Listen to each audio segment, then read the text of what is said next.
This remarkable couple from Iowa, Kathy and Floyd Hammer, founded Outreach in 2004. Since then, they have worked with people like yourselves all across the country, packaging tens of millions of meals a year for the hungry and food insecure in the United States and abroad. Kathy and Floyd and the entire Outreach team have a deeply held commitment to quality. Each of their flavorful, nutritious meals is a gift of life. And today, with your partnership, joyfully packed with your love, Outreach has been awarded Charity Navigator's highest rating, 4 stars. Today we will package nutritionally balanced rice and bean meals. But before we begin, let's review our safety and sanitation procedures. It's important that every meal is not only delicious and nutritious, but safe for those who will consume them.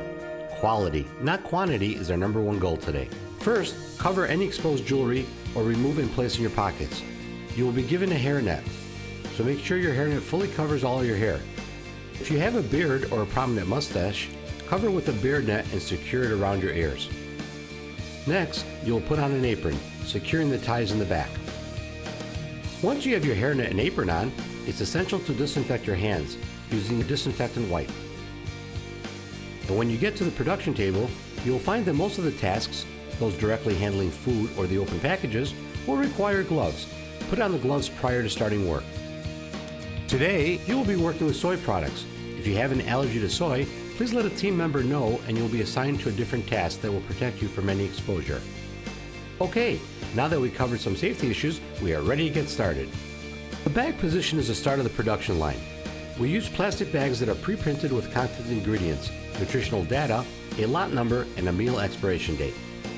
A bag is taken from the pile and opened, and into it is placed a package of vitamins and minerals.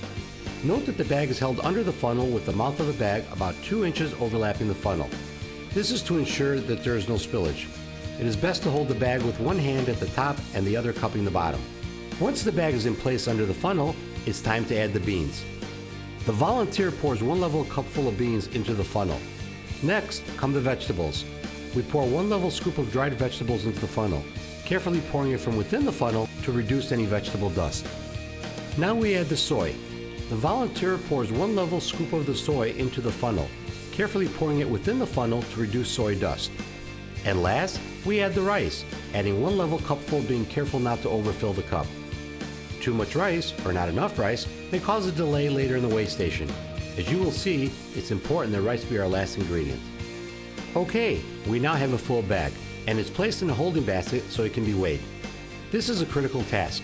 Weighing must be performed with precision, since it's essential that every bag weighs 388 to 390 grams to maintain the nutritional and ingredient data on the label.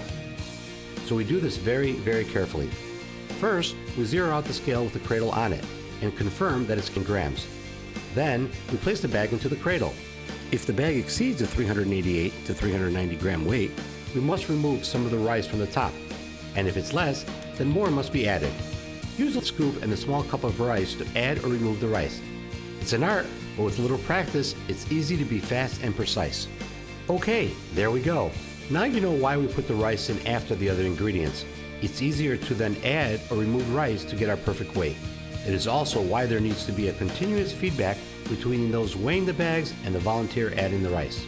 Now it's our heat sealer's turn. A quality seal is necessary to ensure a 2-year shelf life for our meals. But before we begin, the assistant will check that the heat seal gauge is set at 3.5. But we can't seal it until the air is squeezed out of the bag. Otherwise, the bag will bulge with air, taking too much space in the box. Pinch the 2 sides of the bag and press the air out of the bag. Then position the bag flat on the sealer and aim to place the seal about 1/2 inch from the top of the bag. And then press the handle down for exactly 3 seconds. 1, 2, 3. If your bags are not pre-printed, it's time for labeling. Begin by peeling the label off the roll and place it flat on the bag. On every bag, there's a lot number and a meal expiration date.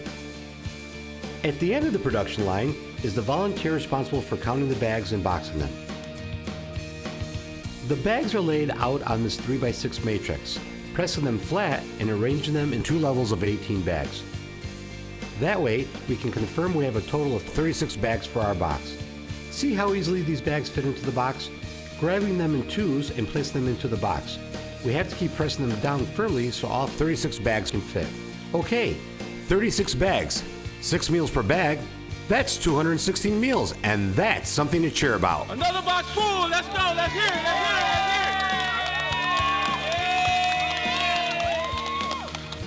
it. Well, there you have it, a team effort, easy and fun. Our leadership team is always available, so if you have any questions, need supplies, or have an issue with the equipment, just call on us. In the unlikely event of a contamination of the product or meals in any way, please stop production and alert us immediately. Remember, there's a special someone who will eat this food. Your gift of time today is a gift of life to those in need. Thank you, and now let's pack those meals.